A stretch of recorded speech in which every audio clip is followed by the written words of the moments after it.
어머니 생일 이제 그냥 넘어가기로 한 거 아니었어? 작년에 아버님 돌아가시면서 이런 행사 다 정리했다고 했잖아. 어머니는 집에 왜 오신 거야? 제 심장이 쿵 내려앉았어요. 저번 주에 문자 왔는데 바빠서 대충 보고 답장했더니 이렇게 됐어. 정말 오실 줄 몰랐는데 나도 좀 당황스러워. 오늘만 대충 어떻게 시간 때우자. 저는 그 자리에서 얼어붙었어요. 대충 시간 때운다고요. 제 생일이 그렇게 귀찮은 건가요? 가슴이 찢어지는 것 같았습니다. 거실에 앉아 있는데 눈치가 보였어요. 더 이상 여기 있을 수가 없었습니다. 저만 이 집에서 나가면 해결되는 문제였어요. 그렇게 급하게 집에 돌아와 며칠 후 며느리 은미한테 전화가 왔어요. 어머니, 다음 달이 민수 돌잔치잖아요. 금팔찌 해주세요. 제가 원하는 디자인이 있는데 이거 그대로 사주시면 돼요. 은미가 보내준 사진을 들고 금은방에 갔습니다. 은미야, 금은방 갔다 왔는데 너가 보낸 금팔찌가 500만 원 정도 한대. 은미는 잠시 침묵하더니 대답했어요. 어머니, 요즘은 다 이 정도 해요. 어머니도 아시잖아요. 민수가 어머니 첫 손자인데 제대로 해주셔야죠. 은미의 목소리는 태연했어요. 미안한 기색이 전혀 없었죠. 돌 선물치고는 너무 과한 것 같은데. 아니에요. 요즘 애들 돌 선물 보면 다 이래요. 제 친구들 애들도 다 이 정도 받았어요. 이 모든 일이 어떻게 시작되었는지 그 이야기를 처음부터 들려드릴게요. 안녕하세요. 저는 올해 67살 김정혜입니다. 지난해 남편을 떠나보낸 뒤로 혼자 살고 있죠. 처음엔 적응이 안 됐습니다. 아침에 일어나면 습관적으로 옆자리를 확인했거든요. 당연히 아무도 없었죠. 그래도 시간이 지나면서 나름대로 적응을 했어요. 친구들도 자주 만나고, 동네 경로당에도 가끔 나가고, 그렇게 하루하루를 보냈습니다. 그런데 이번 달 들어서부터 마음이 조금씩 무거워지기 시작했어요. 제 생일이 다가오고 있었거든요. 남편이 작년에 돌아가시고 처음 맞는 제 생일이었습니다. 매년 생일 당일 낮에는 남편이랑 같이 시간 보내고 저녁 때가 되면 아들 형우랑 며느리 은미가 손자 민수를 데리고 집에 왔죠. 같이 밥 먹고 케이크 자르고 그렇게 소박하게 생일을 보냈습니다. 올해부터는 남편이 없다고 생각하니까 생일을 어떻게 보내야 할지 막막했어요. 그래도 저녁 때는 아들 가족이 올 테니까 괜찮겠다 싶었습니다. 아들 부부랑 손자랑 함께 시간을 보내면 외롭지 않을 거예요. 작년처럼 다 같이 모여서 생일을 보낼 수 있다면 그걸로 충분했습니다. 그래서 생일 일주일 전에 형우한테 문자를 보냈어요. 이번에는 제가 형우네 집으로 가겠다고요. 아들 부부도 바쁠 테니까 저희 집으로 오라고 하면 힘들 수도 있다고 생각했습니다. 형우야, 이번 엄마 생일에는 엄마가 너희 집으로 갈까? 나는 한 명이고 너희는 세 명이니까 엄마가 갈게. 같이 치킨 같은 거 시켜 먹자. 엄마가 사줄게. 문자를 보내고 나서 한참을 기다렸어요. 답장이 금방 올 줄 알았는데 생각보다 오래 걸렸습니다. 1시간쯤 지났을까요? 드디어 아들한테 답장이 왔죠. 알겠어요. 짧은 답장이었지만 저는 괜찮았어요. 바쁜 아들이니까 그럴 수도 있다고 생각했죠. 중요한 건 같이 시간을 보낼 수 있다는 거였습니다. 올해는 남편이 없지만 아들 부부랑 지내면 되겠다 싶었죠. 저는 그날부터 생일을 손꼽아 기다렸어요. 손자 얼굴도 보고 싶었습니다. 생일이 다가올수록 저는 기대가 됐습니다. 형우네랑 같이 웃으면서 밥 먹는 모습을 상상하니까 마음이 따뜻해졌어요. 생일 전날 밤에는 뭘 입고 갈까 고민도 했습니다. 손자한테 줄 선물도 미리 준비해뒀어요. 작은 장난감이었지만 민수가 좋아할 거라고 생각했습니다. 생일 당일 아침, 저는 일찍 일어났어요. 평소보다 일찍 눈이 떠졌죠. 설렘 반 외로움 반이었습니다. 거울 앞에 서서 제 얼굴을 봤어요. 주름이 많이 늘었더라고요. 남편이 살아있을 때는 그렇게 신경 쓰이지 않았는데 혼자가 되니까 제 모습이 초라하게 느껴졌습니다. 저는 시계를 봤습니다. 아직 오전 10시였어요. 형우한테 전화할까 하다가 괜히 바쁜 아들 귀찮게 할까봐 참았죠. 몇 시에 오라고 연락이 올 거라고 생각했습니다. 점심을 먹고 텔레비전을 보면서 시간을 보냈어요. 1시가 됐고 2시가 됐습니다. 형우한테 연락이 없었죠. 3시가 넘어가니까 조금 불안해졌어요. 혹시 제가 날짜를 잘못 알고 있는 건 아닐까 싶어서 달력을 다시 확인했습니다. 맞았어요. 오늘이 제 생일이었습니다. 4시가 됐을 때 저는 더 이상 기다릴 수가 없었어요. 너무 일찍 가면 불편할까봐 이 시간까지 참았는데 이제는 그냥 가야겠다 싶었습니다. 가방을 챙기고 현관문을 나섰죠. 버스를 타고 형우네 아파트로 향했어요. 버스 안에서도 계속 핸드폰을 확인했습니다. 혹시 형우한테 연락이 왔나 싶어서요. 하지만 아무 연락도 없었죠. 형우네 아파트 앞에 도착했을 때 저는 가슴이 두근거렸어요. 현관문 앞에 서서 초인종을 누르기 전에 저는 한 번 더 옷매무새를 정돈했어요. 그리고 초인종을 눌렀죠. 문 안에서 발소리가 들렸고 곧 문이 열렸습니다. 은미가 문을 열었어요. 그런데 은미 얼굴이 이상했습니다. 놀란 표정이었죠. 어머니, 갑자기 무슨 일이세요? 저는 순간 당황했어요. 갑자기라니요? 일주일 전에 약속했는데요. 오늘 내 생일이어서 우리 같이 밥 먹기로 했잖아. 은미는 더 당황하는 표정을 지었습니다. 저는 그런 말 들은 적 없는데요. 우선 들어오세요. 은미가 저를 집 안으로 안내했어요. 거실로 들어가는데 마음이 싸늘해졌습니다. 아무것도 준비된 게 없었어요. 테이블 위에는 먹던 컵라면 용기가 놓여 있었고 소파에는 빨래가 수북이 쌓여 있었죠. 어머니, 갑자기 오셔서 제가 음식을 하나도 안 해놨어요. 은미가 미안하다는 듯 말했습니다. 하지만 목소리의 미안함은 별로 느껴지지 않았어요. 저는 얼른 대답했습니다. 아니야. 오늘 치킨이나 같이 시켜 먹자고 했잖아. 내가 사줄게. 그때 화장실에서 형우가 나왔어요. 머리가 젖어 있는 걸 보니 샤워를 하던 중이었나 봅니다. 누가 왔어? 형우가 은미한테 물으면서 거실로 걸어 들어왔죠. 그러다 제 얼굴을 보고는 멈칫했습니다. 아, 오늘이 어머니 생신이었어요? 저희가 너무 바빠서 신경 못 썼네요. 저는 그 말을 듣는 순간 가슴이 덜컥 내려앉았어요. 잊고 있었다는 거잖아요. 분명 일주일 전에 약속했는데 완전히 잊고 있었다니요. 저는 가슴이 답답해졌습니다. 하지만 내색하지 않으려고 애썼어요. 민수는 어디 있어? 제가 물었습니다. 손자라도 보고 싶었거든요. 방에서 자고 있어요. 잠깐 보고 올게요. 은미가 대답했어요. 그러더니 형우한테 눈짓을 했습니다. 방으로 들어오라는 표시였죠. 형우도 그 눈짓을 알아챘는지 은미를 따라 방으로 들어갔어요. 저는 혼자 거실 소파에 앉아 있었습니다. 소파에 앉아 있는데 괜히 왔다는 생각이 들었습니다. 매년 똑같이 했으니까 작년처럼 생일에 같이 밥 먹자는 게 그렇게 불편한가 싶기도 했어요. 작년에는 남편이 있었으니까 괜찮았는데 이제 저 혼자니까 부담스러운 걸까요? 내년부터는 그냥 혼자 조용히 보내야겠다고 생각했습니다.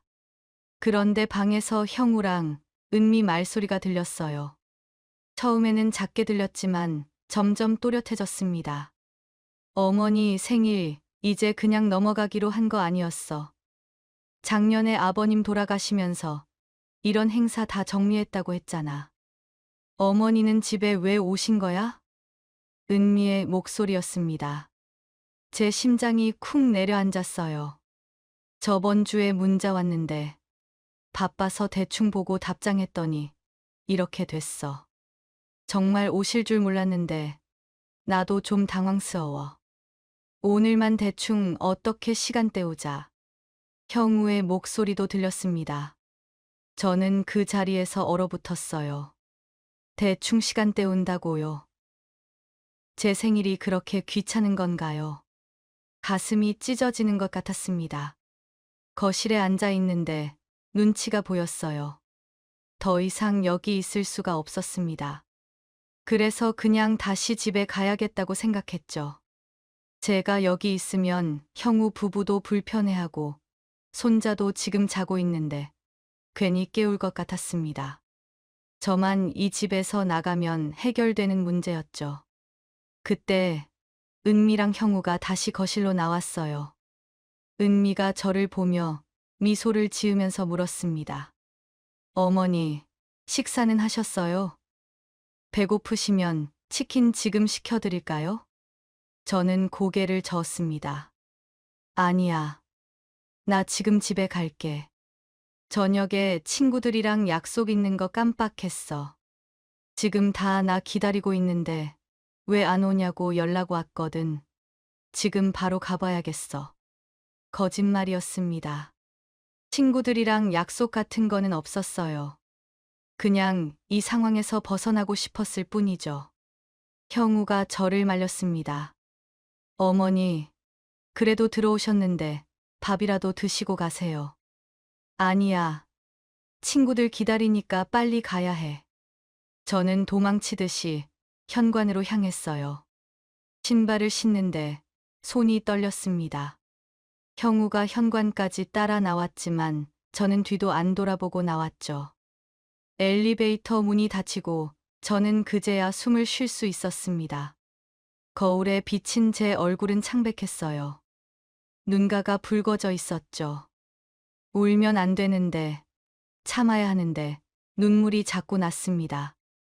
엘리베이터가 1층에 도착하고 밖으로 나왔습니다. 아파트 단지를 걸어 나오는데 다리에 힘이 없었죠. 그냥 주저앉고 싶었어요. 하지만 참았습니다.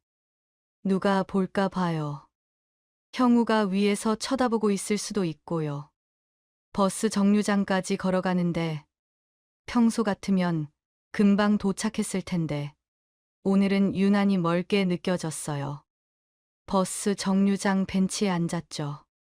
핸드폰을 꺼내 시간을 확인했습니다. 5시 반이었어요. 형우네 집에 있었던 시간은 고작 30분도 안 됐습니다. 버스를 기다리면서 저는 방 안에서 들었던 대화를 계속 떠올렸어요. 은미가 한 말, 형우가 한 말이 귓가에 맴돌았습니다. 어머니, 생일, 이제 그냥 넘어가기로 한 거 아니었어? 오늘만 대충 어떻게 시간 때우자. 저는 짐이었던 거예요. 형우 부부에게 저는 귀찮은 존재였던 겁니다. 남편이 살아있을 때는 몰랐어요. 형우가 저희를 잘 챙겨주는 줄 알았죠. 하지만 남편이 돌아가시고 나니까 달라졌습니다. 아니, 원래 이랬는데 제가 모르고 있었던 걸까요? 남편이 떠나고 나니까 모든 게 달라졌습니다. 저는 이제 혼자예요. 의지할 사람도 없고 편들어줄 사람도 없죠. 저는 버스에 올라타 창가 자리에 앉았습니다. 버스가 출발하고 창밖을 바라봤죠. 해가 지고 있었어요. 집에 도착해서 현관문을 열고 들어가는데 집이 너무 조용했어요. 불도 꺼져 있었죠. 그날따라 아무도 없는 집이 너무 커 보였어요. 소파에 앉았습니다. 그리고 그제야 참았던 눈물이 쏟아졌죠. 한참을 울었습니다. 소리 내서 울었어요. 어차피 아무도 없으니까요. 가슴이 너무 아팠습니다. 남편이 없다는 사실보다 아들 부부에게 짐으로 여겨졌다는 사실이 더 아팠어요. 제가 뭘 잘못한 걸까요? 너무 많은 걸 바란 건가요? 1년에 한 번, 생일날 같이 밥 한 끼 먹는 게 그렇게 큰 요구였나요? 저는 평생 가족을 위해 살았습니다. 형우를 낳고 키우면서 제 삶은 없었어요. 형우가 잘 되는 게 제 기쁨이었죠. 결혼할 때도 제가 가진 돈을 다 털어서 집 장만하는데 보태줬습니다. 손자가 태어났을 때도 은미를 도와주려고 매일 형우네 집에 갔었어요. 그런데 이제는 필요 없는 사람이 된 거예요. 저는 그저 늙은 엄마일 뿐입니다. 한참을 울다가 지쳐서 소파에 누웠습니다. 천장을 바라봤죠. 남편 얼굴이 떠올랐어요. 남편이 살아 있었다면 이렇게 외롭지 않았을 텐데요. 형우 부부도 저한테 함부로 대하지 않았을 겁니다. 혹시나 아들한테 연락이 왔을까봐 휴대폰을 확인했어요. 하지만 아무것도 없었습니다. 문자도 없고 전화도 없었죠. 그렇게 급하게 나왔는데 걱정하는 연락 하나 없다니요. 가슴이 또 무거워졌습니다. 저는 핸드폰을 옆에 던져놓고 다시 눈을 감았어요. 밤이 깊어갔습니다. 침대에 누웠지만 잠이 오지 않았어요. 계속 생각이 났죠. 앞으로 어떻게 살아야 하나. 이렇게 외롭게 살아야 하나. 새벽까지 뒤척이다가 겨우 잠이 들었습니다. 아침에 일어났을 때 베개가 젖어 있었어요. 자면서도 울었나 봅니다. 거울을 보니 눈이 퉁퉁 부어 있었죠. 세수를 하고 부엌으로 갔습니다. 냉장고를 열어봤지만 먹고 싶은 게 없었어요. 그냥 물만 한 잔 마셨습니다. 거실 소파에 앉아 창밖을 바라봤어요. 오늘은 뭘 하며 보내야 할까요? 친구한테 전화할까 하다가 그만뒀습니다. 친구한테 어제 일을 이야기하면 위로를 해줄 테지만 그게 더 비참하게 느껴질 것 같았어요. 저는 결심했습니다. 올해부터는 혼자 보내겠다고요. 형우한테 기대하지 않겠다고요. 생일도 명절도 모든 날을 혼자 보낼 거예요. 그게 저한테도 편하고 형우 부부한테도 편한 일이니까요. 며칠이 지났습니다. 형우한테 전화도 오지 않았고 저도 전화하지 않았어요. 서로 연락 없이 지냈죠. 저는 그게 오히려 편했습니다. 연락하면 또 상처받을 것 같았으니까요. 저는 앨범을 꺼내봤습니다. 남편이랑 찍은 사진들이 많았어요. 젊었을 때 사진, 형우 어렸을 때 사진, 여행 갔을 때 사진들이 가득했죠. 한 장 한 장 넘기면서 추억에 잠겼습니다. 남편이랑 결혼한 지 40년이 넘었어요. 긴 시간이었죠. 싸우기도 많이 싸웠고 힘든 일도 많았습니다. 하지만 행복한 순간이 더 많았어요. 남편은 저를 항상 아껴줬습니다. 사진 한 장을 오래 바라봤어요. 형우가 대학 졸업할 때 찍은 가족 사진이었습니다. 남편, 저, 형우 셋이서 찍었죠. 모두 웃고 있는 사진이었어요. 그때는 정말 행복했습니다. 그런데 그렇게 효자였던 형우가 이렇게 변한 걸까요? 은미랑 결혼하고 나서 형우가 조금씩 달라진 게 느껴졌어요. 처음에는 눈치채지 못했습니다. 작은 변화였으니까요. 평소에 자주 하던 전화 횟수가 점점 줄어들고 집에 오는 횟수도 줄었죠. 남편이 돌아가시고 나서 확실히 달라졌습니다. 장례식 끝나고 형우가 저한테 말했어요. 어머니, 이제 혼자 사시기 힘드시면 요양원 알아봐 드릴까요? 그 말을 듣고 저는 깜짝 놀랐어요. 요양원이라니요. 저는 아직 건강한데요. 혼자서도 잘 살 수 있는데요. 아니야. 나 괜찮아. 혼자서도 잘 살 수 있어. 그래도 혹시 외로우시면 언제든지 말씀하세요. 형우는 그렇게 말했지만 진심으로 들리지 않았어요. 그냥 의례적인 말 같았습니다. 그리고 그 뒤로 형우는 거의 연락을 안 했죠. 앨범을 덮고 저는 한숨을 쉬었습니다. 이제 정말 혼자구나 싶었어요. 의지할 사람이 아무도 없구나 싶었습니다. 핸드폰을 봤습니다. 형우한테 문자라도 보낼까 하다가 관뒀어요. 무슨 말을 해야 할지 모르겠더라고요. 보고 싶다고 할까요? 생일 때 서운했다고 할까요? 그 말을 해서 뭐가 달라질까요? 아무것도 달라지지 않을 겁니다. 형우는 바쁘고 은미는 저를 좋아하지 않아요. 제가 뭘 해도 그 사실은 변하지 않습니다. 이렇게 사는 게 맞는 건지 모르겠어요. 앞으로 어떻게 살아야 할지도 모르겠습니다. 그냥 하루하루 견디는 거겠죠. 친구들 만나고 텔레비전 보고 밥 먹고 자는 거요. 그렇게 시간이 지나가면 언젠가는 이 외로움도 익숙해질까요? 모르겠습니다. 하지만 다른 방법이 없어요. 형우한테 기대할 수도 없고 혼자 살아가는 수밖에요. 며칠 뒤 은미한테 전화가 왔습니다. 핸드폰 화면에 은미 이름이 뜨는 걸 보고 저는 망설였어요.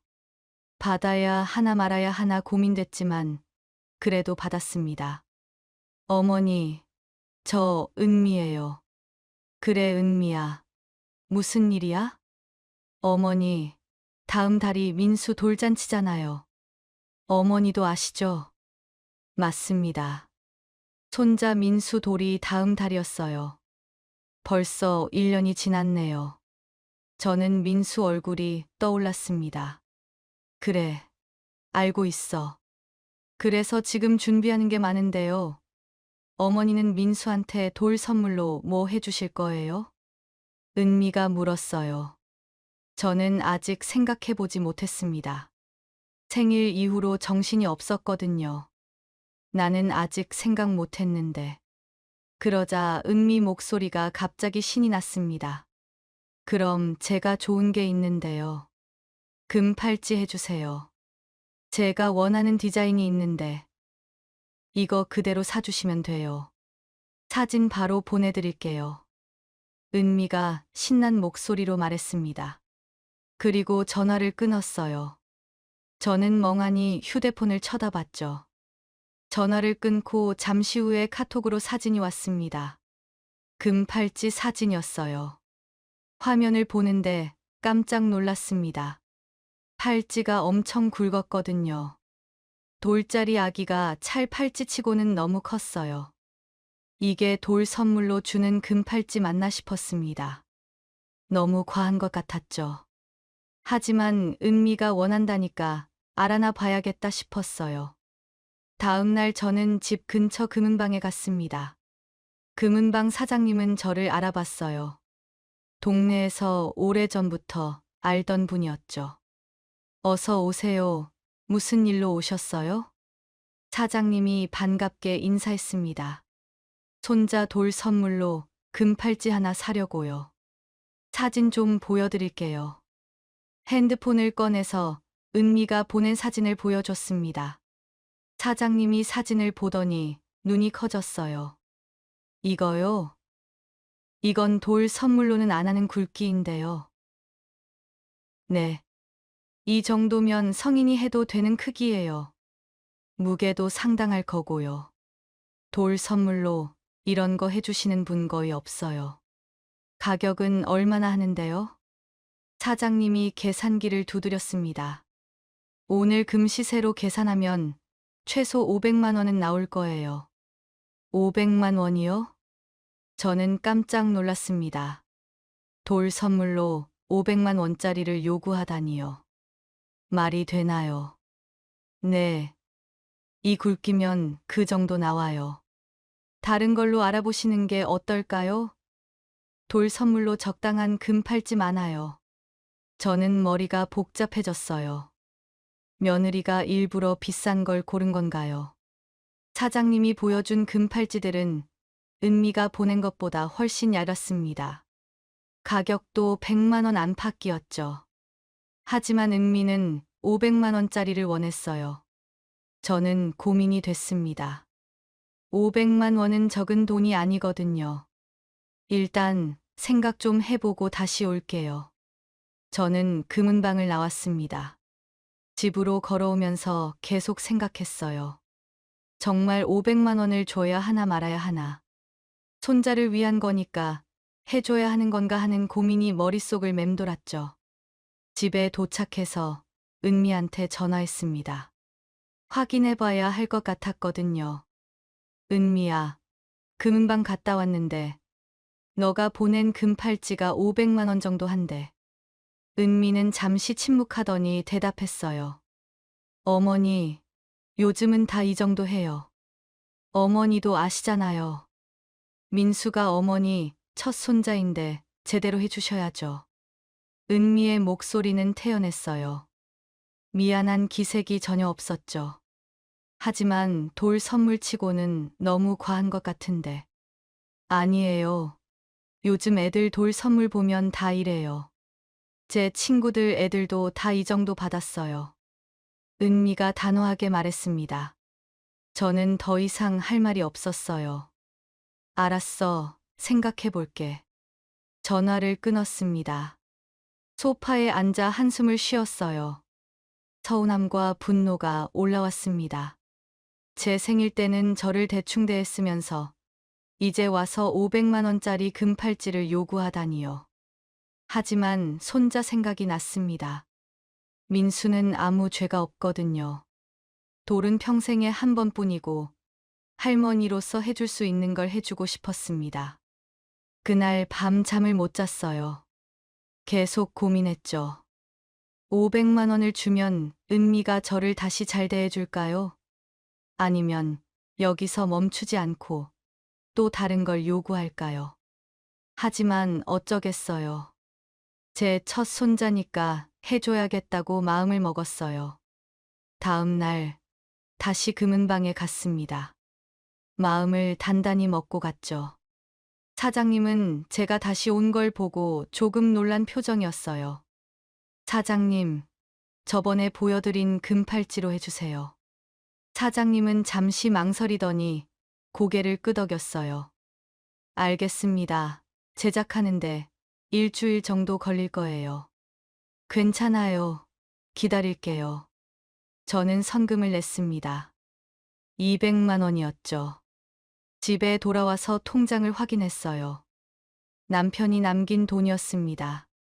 남편은 평생 성실하게 일했고 저축도 열심히 했거든요.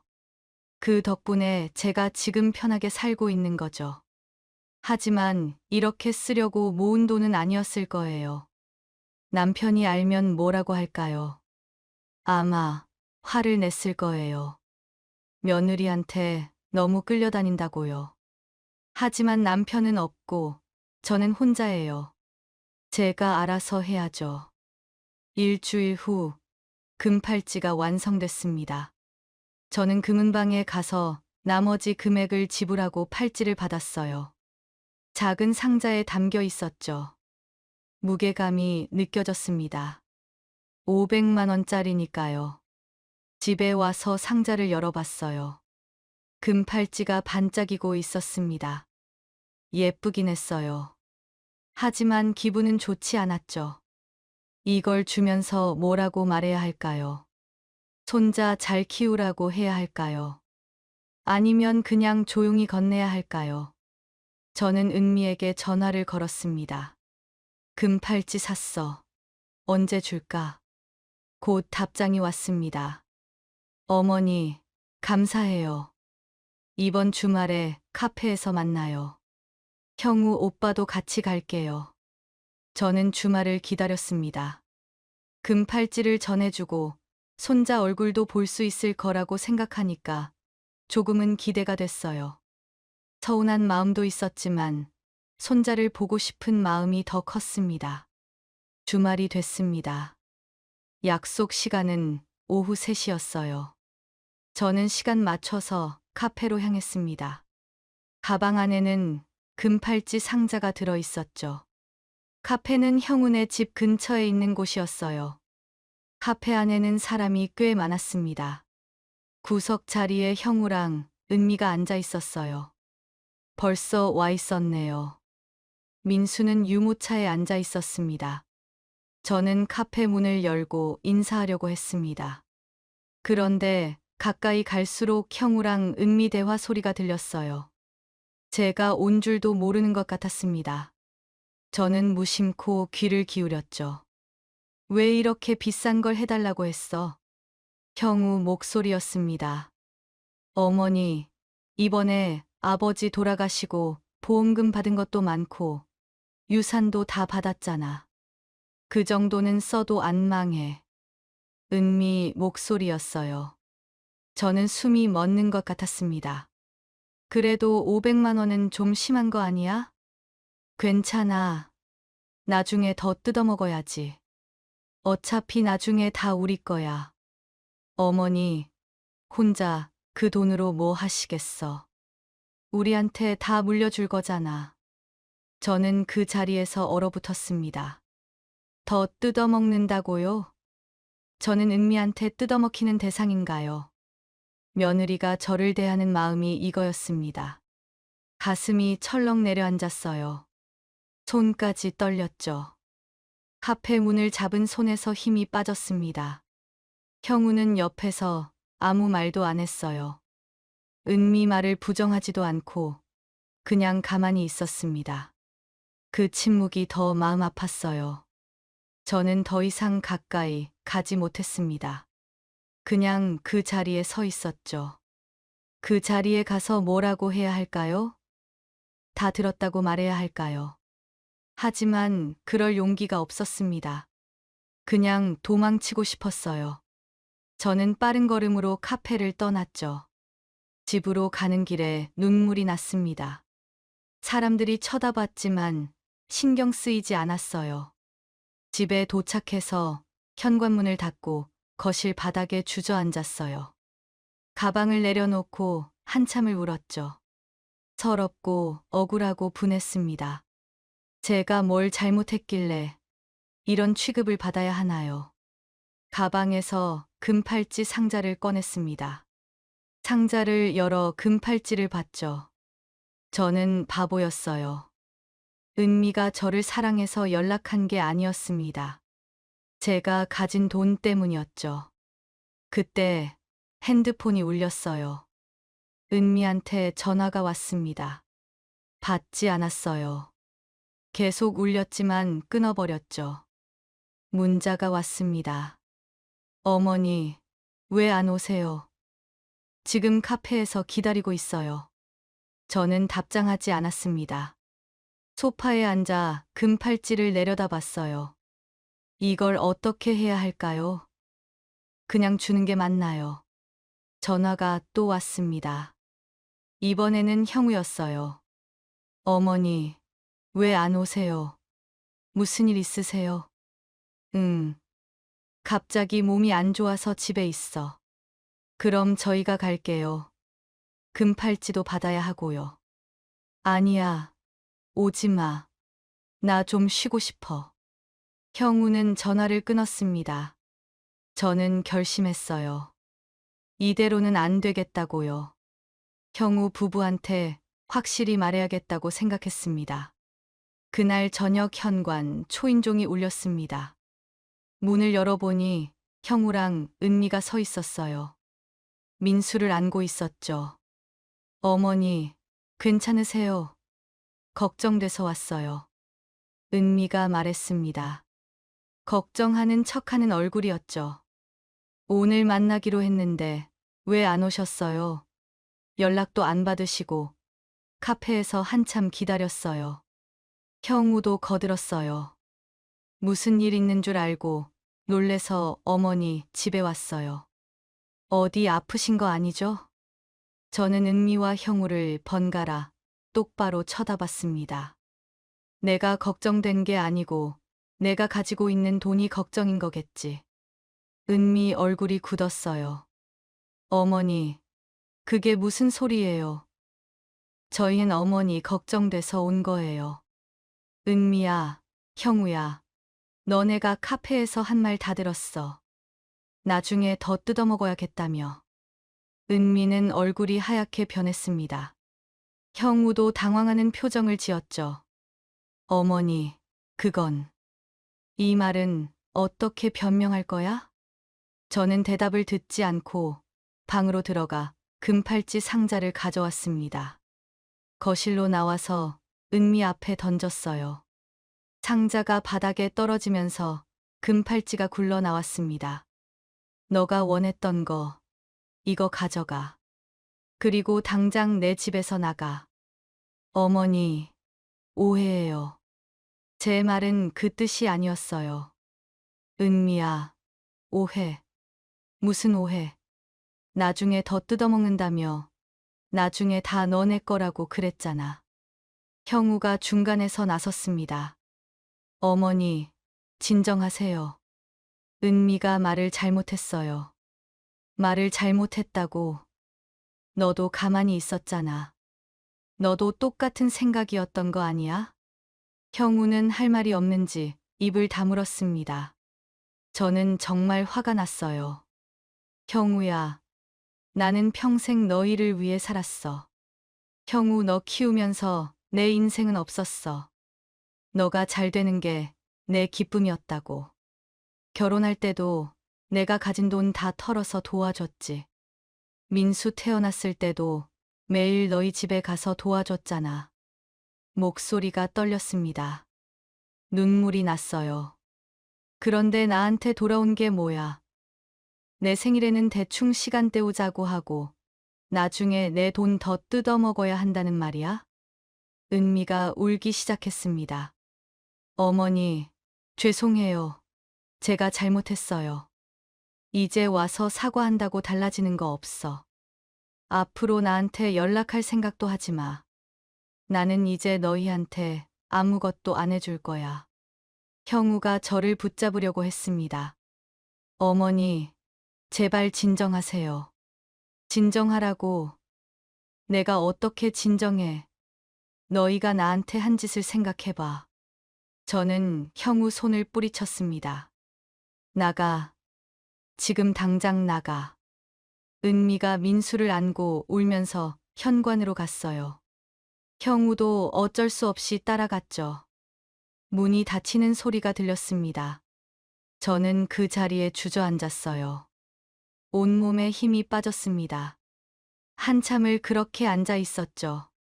바닥에 굴러다니는 금팔찌를 봤습니다. 500만 원짜리 반짝이는 금팔찌요. 저는 금팔찌를 집어들었어요. 손 안에서 무겁게 느껴졌습니다. 이게 제 가치였나요? 아들 부부한테 저는 돈으로만 보였던 거예요. 금팔찌를 상자에 넣고 방에 가져다 놨습니다. 다시는 보고 싶지 않았어요. 그날 밤 잠을 못 잤습니다. 계속 생각이 났죠. 앞으로 어떻게 살아야 하나. 형우랑은 이제 끝인 건가. 마음이 텅 빈 것 같았어요. 아들을 잃은 기분이었죠. 아니, 사실 아들은 진작에 잃었는지도 몰라요. 결혼하면서요. 눈물이 또 나왔습니다. 이번에는 소리내서 울었어요. 아무도 들을 사람 없으니까요. 저는 혼자였거든요. 아침이 되고 핸드폰을 봤습니다. 형우한테 문자가 와 있었어요. 어머니, 정말 죄송합니다. 제가 잘못했습니다. 한 번만 용서해 주세요. 저는 답장하지 않았습니다. 용서할 수 없었어요. 마음속 상처가 너무 깊었습니다. 며칠이 지났습니다. 아들한테서 전화가 여러 번 왔어요. 하지만 저는 받지 않았습니다. 문자도 왔죠. 사과하는 내용이었어요. 읽기만 하고 답장은 하지 않았어요. 저는 집에서 계속 생각했습니다. 이제 어떻게 살아야 할까요?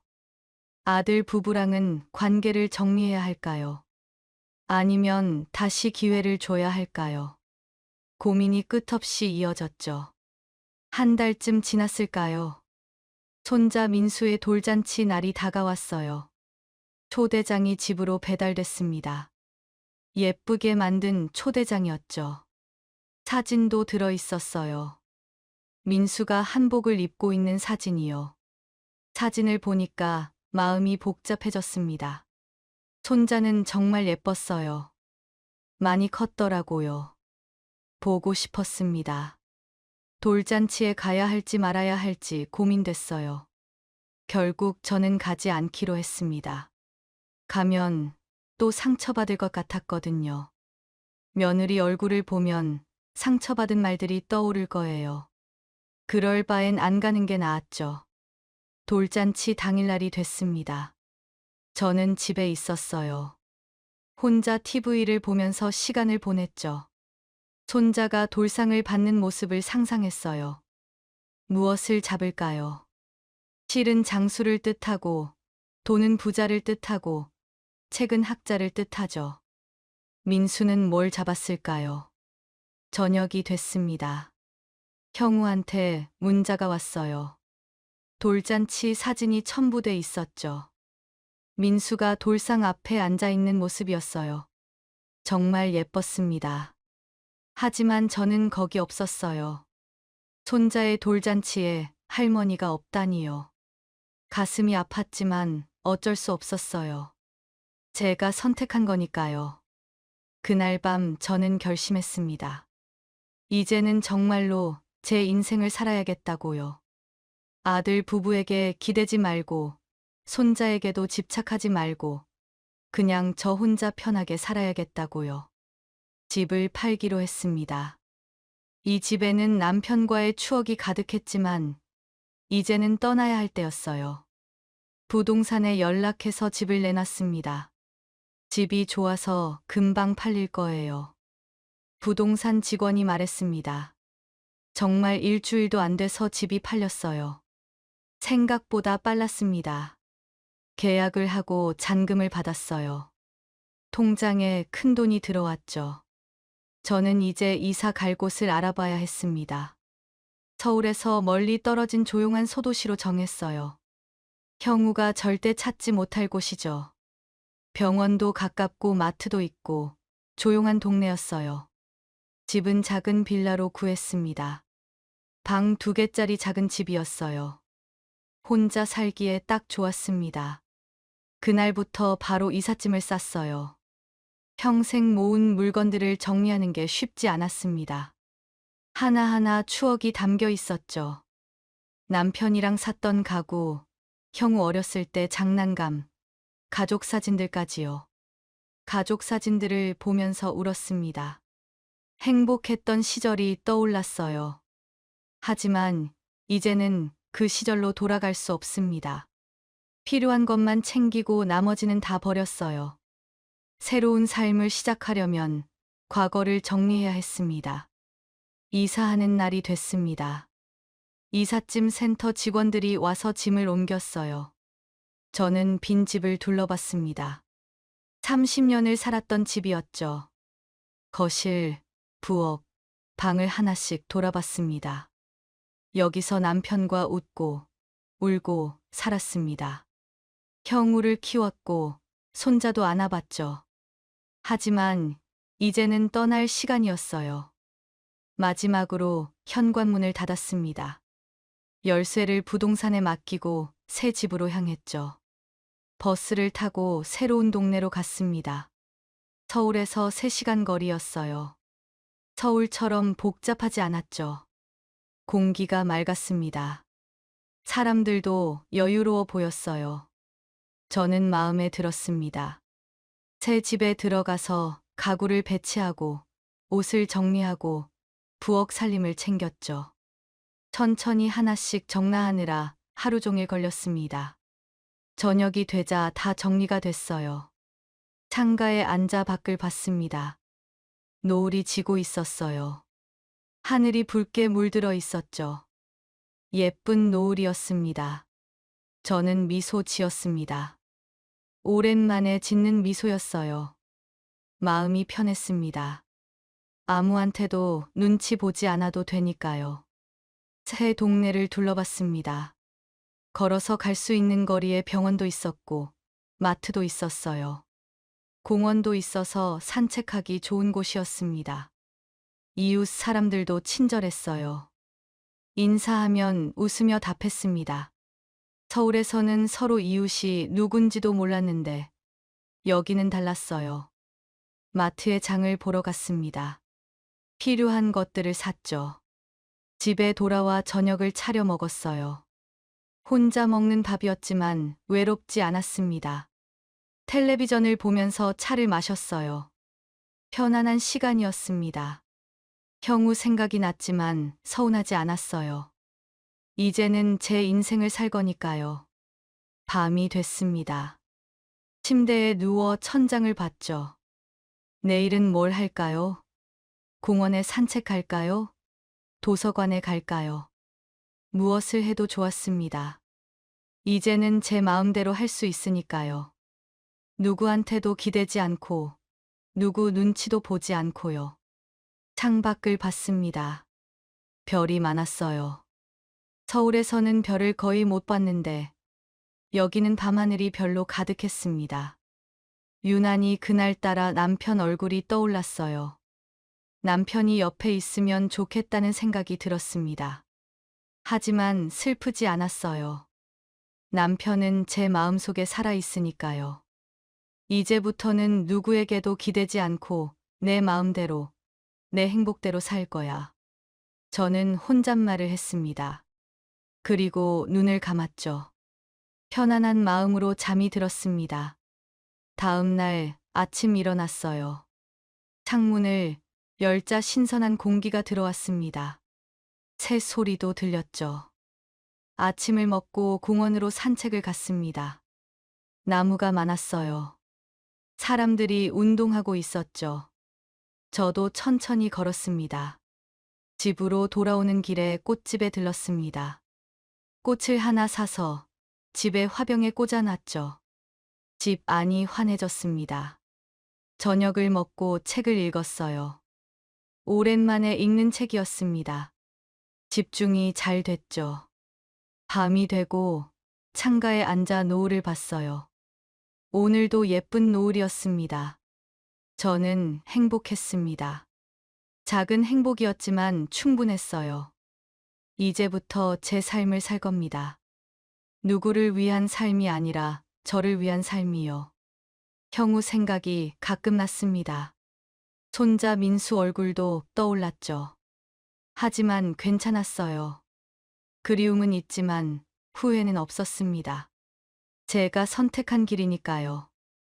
제 행복을 위한 선택이니까요. 창밖을 보면서 저는 미소 지었습니다. 새로운 삶이 펼쳐지고 있었어요. 해방된 삶이요. 이제부터는 내 마음대로, 내 행복대로 살자. 저는 다시 한번 다짐했습니다. 그리고 편안한 마음으로 하루를 마무리했죠. 지금까지 이야기 들어주셔서 감사합니다. 구독과 좋아요 부탁드려요. 여러분의 작은 관심 하나하나가 제게 큰 힘이 됩니다.